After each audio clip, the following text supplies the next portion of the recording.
खान की movie Radhe release हो गई और राधे रिलीज होने के बाद दो चीजें बड़ी साफ हो चुकी हैं। पहली कि सलमान खान को भारत में कोविड के मरीजों की कोई चिंता नहीं है, कोरोना की वजह से जितनी भी मौतें हो रही है उनको उनसे कोई चिंता नहीं है, भाई को तो अपनी मूवी रिलीज करनी है। और दूसरा, इंडिया में अब सलमान खान की फैन फॉलोइंग बची नहीं है क्योंकि इस मूवी को जबरदस्त फ्लॉप साबित कर दिया गया है।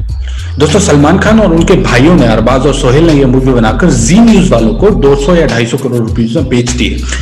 और अब जी न्यूज वाले ये कह रहे हैं कि आप हमें 500 रुपए दीजिए, यानी जनता हमें 500 रुपए दे और वो 500 रुपए में हम आपको ये मूवी दिखाएंगे और उससे जो भी इनकम होगी वो हम डोनेट करेंगे।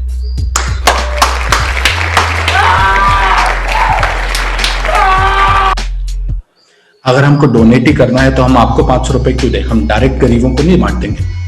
दोस्तों, वैसे आप कमाल आर खान को तो जानते ही होंगे, वैसे उनके वीडियो को कोई सीरियसली लेता नहीं है, पर ये वीडियो जो उन्होंने सलमान खान की मूवी राधे रिलीज के बाद बनाया है, एक बहुत ही जबरदस्त वीडियो है और मैं आपको ये वीडियो दिखाना चाहता हूं, तो प्लीज इस वीडियो को देखिए। मैंने ट्विटर पर एक सर्वे किया ये जानने के लिए कि कितने % लोग अभी भी आपको पसंद करते हैं और कितने लोग आपकी फिल्म राधे देखना चाहते हैं।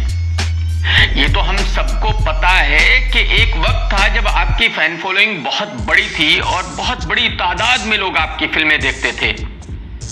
बट उस वक्त क्या था कि लोगों को आपकी सच्चाई नहीं पता था, लोगों को यह पता नहीं था कि आप कितने बदतमीज हैं, कितने घमंडी हैं। खैर, आहिस्ता आहिस्ता आपका तिलिस्म टूटा और आपकी तो औकात ही क्या है भाई। ये तो राजेश खन्ना साहब के साथ भी हुआ था, वो राजेश खन्ना जो बॉलीवुड के पहले असली सुपरस्टार थे, जिनकी फिल्में लाइन से ब्लॉकबस्टर थी। और फिर एक वक्त वो आया कि वो बेचारे अपने बंगले के बाहर सड़क पर बोतल लेके खड़े रहते थे और लोगों को बताते रहते थे कि मैं राजेश खन्ना हूं। इवन ये अमिताभ बच्चन साहब के साथ भी हुआ। कई साल तक बच्चन साहब घर पर बैठे रहे, उनके पास कोई काम नहीं था। तो अगर आपका तिलिस्म टूटा है तो ये कोई नई बात नहीं है। एक्चुअली लोग आपके कारनामों के बारे में जानते तो थे, वो कार एक्सीडेंट हो, हिरन मारने का केस हो, इलीगल गन रखने का केस हो, क्योंकि सब कुछ गूगल पर लिखा हुआ है, लोग पढ़ते ही हैं। बट लोगों को यकीन नहीं था, लोग फिर भी आप पर भरोसा करते थे, लोगों को फिर भी ये लगता था कि आप बहुत अच्छे इंसान हो, क्योंकि लोगों को बेचारों को पता ही नहीं था कि आपका बीइंग ह्यूमन है क्या, वो कैसे काम करता है। हाँ, लोगों को ये पता जरूर था कि आप यंग एक्टर्स को धमकाते हैं, वो जॉन अब्राहम हो, वो विवेक ओबेरॉय हो, वो अरिजीत सिंह हो, वो साहिल खान हो, वो बेचारा सुशांत सिंह हो, वो अभिनव कश्यप हो, मतलब आप सबको अपनी भाईगिरी दिखाते हैं। बट जैसे कि मैंने कहा कि लोगों को आहिस्ता आहिस्ता ये समझने में थोड़ा वक्त लगा कि आप किस किस्म के आदमी हो, क्योंकि लोग आपको बिग बॉस में भी देखते हैं जहां आप घर वालों को कीड़े मकोड़े समझते हैं और खुद को खुदा समझते हैं, कैसे ऑन कैमरा भी आप उन गरीब बच्चों को धमकाते हो,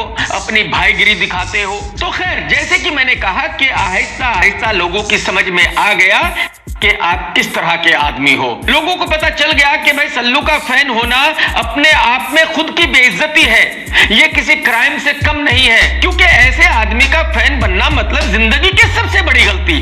और भाई साहब आपके सामने ही है, एक वक्त था जब मोदी जी के भी किस कदर फैन होते थे और आज देखिए मोदी जी के जगह जगह पुतले जलाए जा रहे हैं। तो ये तिलिस्म है, ये टूटता जरूर है। खैर, सर्वे रिजल्ट पे आते हैं तो 29% लोगों ने कहा कि वो आपकी फिल्म राधे देखेंगे, सिर्फ 29%। आप यकीन करें या ना करें, बट भाई साहब जिम्मी शेरगिल की फिल्म को देखने वाले इससे थोड़े से ज्यादा होते हैं, तकरीबन 35%। यानी आपके फैन आज जिम्मी शेरगिल से भी कम है।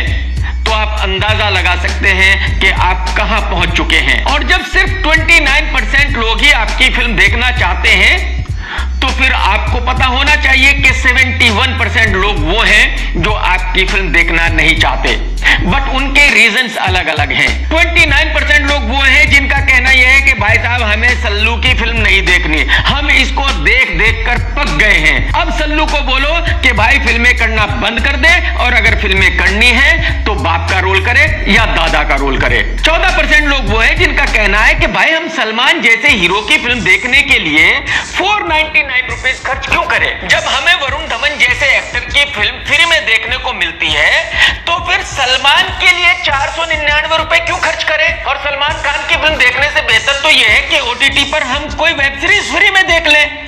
तो 499 रुपए तो हम नहीं दे सकते, लेकिन हाँ सलमान की वैल्यू अभी भी इतनी है कि हम 2 रुपीज दे सकते हैं उसकी फिल्म देखने के लिए। तो भाई साहब आप अंदाजा लगाइए कि आप कहां आ चुके हो, आप किस जमीन पर आज खड़े हो, आपका स्टारडम कैसे हवा हो चुका है, और ये सब आपकी हरकतों की वजह से हुआ है। किसानों के बारे में आप नहीं बोलेंगे, झूठे किसान बनकर फोटो ट्विटर पर डालेंगे, सुशांत सिंह के बारे में आप नहीं बोलेंगे, देश की बात आएगी तब आप नहीं बोलेंगे, बस सिर्फ पब्लिक को बेवकूफ बनाने की कोशिश करेंगे।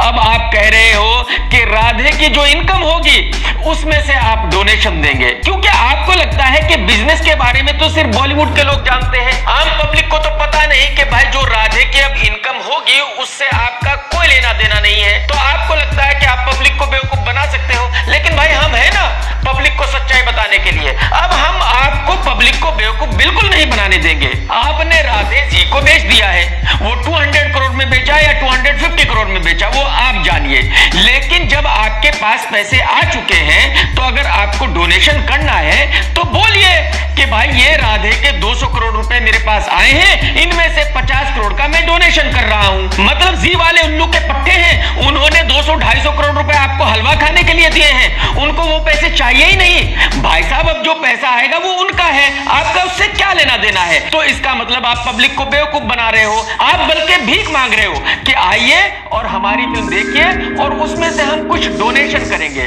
तो भाई साहब ये पब्लिक को नहीं पता कि कैसे डोनेशन किया जाता है, वो क्यों आपको 500 रुपए दे जिसमें से आप कुछ डोनेशन करेंगे, वो खुद ही 500 रुपए डोनेट नहीं कर देंगे, उनको इतनी अकल नहीं है। बस दुनिया में सिर्फ आप ही एक हो जो होशियार हो। आप पब्लिक को पागल समझना बिल्कुल बंद कर दीजिए, नहीं तो भाई साहब आने वाले वक्त में 5% लोग भी आपकी फिल्म नहीं देखेंगे, याद रखना। खैर सर्वे पर चलते हैं तो 34% लोग वो हैं जिनका ये कहना है कि भाई साहब हमें सल्लू की फिल्म फ्री भी नहीं देखनी। चलो मान लिया आप हमें टिकट फ्री देंगे, आप हमें पॉपकॉर्न भी फ्री देंगे, आप हमें कोल्ड ड्रिंक भी फ्री देंगे और फिर हम फिल्म देखेंगे, लेकिन फिल्म देखने के बाद जो सर में दर्द होगा उसका जिम्मेदार कौन है। हम फिर फार्मेसी पर जाएंगे, 40-50 रुपए की दवाई खरीदेंगे, उसको खाने के बाद सर दर्द खत्म होगा, बट एकदम तो खत्म नहीं हो जाएगा ना, कम से कम 1-2 घंटे तो लगेंगे।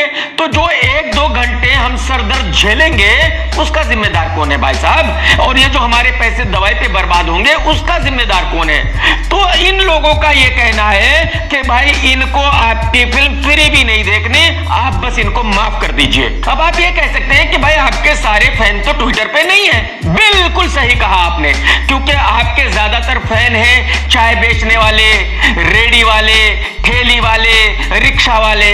बट मेरे भाई आप ये समझ लीजिए कि पिछले 1.5 साल से कोरोना चालू है और इस टाइम में उन बेचारों का रोजगार छिन चुका है, उनके पास इतने पैसे ही नहीं बचे कि वो आपकी फिल्म देखे, तो वो फैन तो आपके ऑटोमेटिकली खत्म हो गए। अब तो सिर्फ यही फैन बचे हैं जो ट्विटर फेसबुक पर होते हैं और इन लोगों को आपकी फिल्म देखनी नहीं है। तो भाई साहब आप समझ लीजिए कि आप भी उतने ही बड़े सुपरस्टार बन गए हैं जितने आपके दोनों भाई हैं, सुहेल खान, अरबाज खान। देखिए है तो आप तीनों भाई और सारी दुनिया आप तीनों भाइयों को जानती है, बट उन दोनों को देखना पसंद नहीं करती थी, सिर्फ आपको देखना पसंद करती थी। क्यों? इसलिए कि पब्लिक को यह लगता था कि आप बहुत अच्छे आदमी हैं। अब पब्लिक को पता चल चुका है कि जैसे सुहेल खान है या अरबाज खान है, बस उनसे थोड़े से आगे आप हैं। तो अब पब्लिक को जैसे उनकी फिल्म नहीं देखनी है, आपकी फिल्म भी नहीं देखनी है। अब आप तीनों भाई बैठो, ढपली बजाओ और एंजॉय करो। अब आप ये कहेंगे कि भाई अरबाज और सुहेल के तो 1% भी फैन नहीं है, आपके तो अभी भी 29% है। हाँ बिल्कुल सही है, बट अगले 2 साल में ये नहीं रहेंगे। अगले 2 साल में आपके फैन फैन भी उतने ही होंगे जितने सुहेल और अरबाज के। टेक केयर भाई साहब। दोस्तों, अगर आपको मेरा वीडियो पसंद आया है तो शेयर जरूर करो भाई, प्लीज शेयर जरूर करो और लाइक भी जरूर करो। तो दोस्तों, शायद अब आपने देख लिया होगा कि सलमान खान कैसे लोगों को बेवकूफ बनाने का काम करते हैं और कैसे वो सिर्फ बिजनेस, सिर्फ धंधा करना जानते हैं। समाज की भलाई के नाम पर उन्होंने एक बीइंग ह्यूमन नाम की संस्था खोल रखी है जिसमें भी काला पैसा सफेद होता रहता है। इंडियन सोशल वर्कर का ये वीडियो देखने के लिए बहुत बहुत धन्यवाद। अगर आप ऐसे ही वीडियो और देखना चाहते हैं तो हमें सब्सक्राइब कीजिए। मिलते हैं अगले वीडियो में, तब तक के लिए जय हिंद।